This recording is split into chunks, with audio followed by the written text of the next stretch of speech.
Section 3, interpreting the results. If the deficit is large, an increase in explosive strength may be produced by maximal or near maximal neuromuscular stimulation, working with plyometrics or speed strength. So this is what has happened. You've had your athlete do a non-counter movement jump.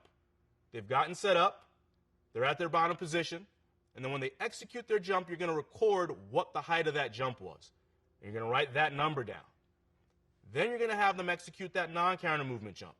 Same situation, you're going to record what that number was. So now you've got two separate numbers. You've got one number that's going to be the reference point for their voluntary effort, and then you've got a separate number that's going to be the reference point for their involuntary effort. We're now going to look at the relationship between those two numbers because that relationship is going to tell the tale. A point of note, the counter movement jump, the involuntary effort, the situation where you're getting a contribution from the stretch reflex, should be the higher number. Essentially, when we talk about deficit, something that you lack, the reference point for the deficit is going to be in reference to the counter movement number. You should be able to utilize your body from a reaction standpoint to help with your movements. When that is not apparent, that is where we talk about there being a deficit inability. So when we talk about a large versus a small deficit, they're completely in reference to your counter movement jumping ability.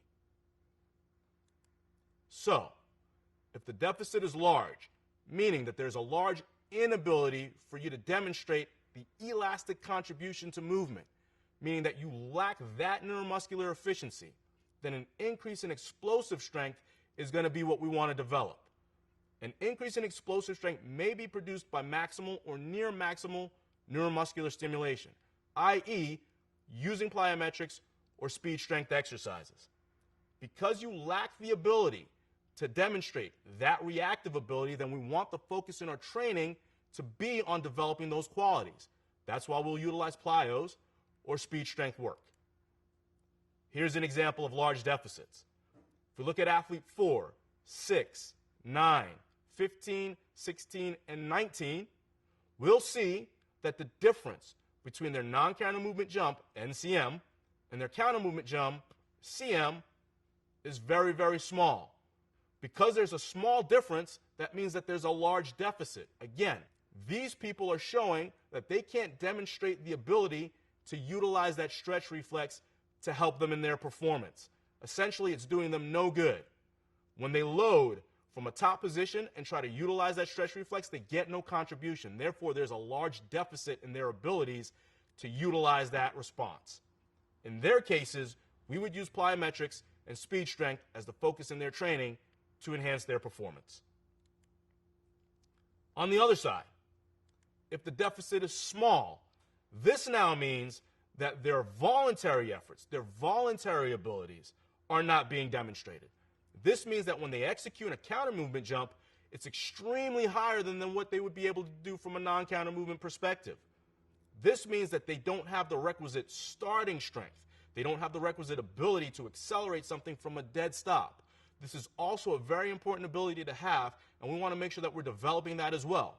So now, if the deficit is small, meaning that they have a large ability to utilize the stretch reflex, but a small ability to utilize starting strength, hypertrophy must be induced by submaximal loading methods, followed by maximal efforts against heavy loads in an effort to develop starting strength. If we take a look at these examples now, athletes 2, 3, and 14, now we'll see that there's a large disparity between those particular results in their non-counter movement jump and their counter movement jump. Before we go any further, especially in this case, what constitutes a large disparity? You should get about a 10 to 15% contribution from your counter movement jump. To make this simple, if it's greater than 2 inches, meaning that if your non-counter movement jump is separated from your counter movement jump by at least 2 inches, there's a small deficit. If it's about 1 inch to 1.5 inches, that person has the balance that we would want to see from the neuromuscular system. So in this scenario, hypertrophy and maximal strength becomes the training focus. So let's simplify this. If the numbers are close together after you do these 2 vertical jumps, that means your focus is going to be on plyometrics and speed strength. Develop that reactive ability. If the numbers are separated, Then you're going to focus on strength and hypertrophy. Develop that starting strength ability. It's really that simple. But this is very powerful because now you know where to put your training focus. Now we're not guessing. Now we understand that the emphasis is going to be in developing one quality versus another. Now once we have that information, okay, I want to focus on starting strength, or I want to focus on speed strength. That only gives us the training focus, but it doesn't necessarily give us the complete picture.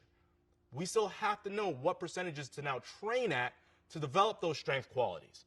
So we've got one piece of the puzzle, and here's our separate piece of the puzzle. Identifying what the person's potential is so that we can now accurately program against the strength quality development needs.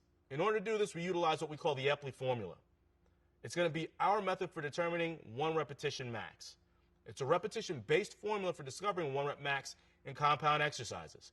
It was first developed by Boyd Epley and presented in 1985. And it goes like this. Choose a load. The load that you choose should roughly be about what you would think the person's 10 to 12 RM is. The higher the person can do reps, the more inaccurate in terms of a 1 RM you're going to get. Again, it's not going to be a perfect 1 RM, but we want to make sure that the heavier it is, the more accurate and more reliable it's going to be. So about 10 to 12 reps is about right. If they can do it 30 times, it's probably not going to be too accurate. You're going to take that load, and you're going to have them perform it for as many reps as they can. You're then going to multiply that load times the reps that they did. So 185 times 15.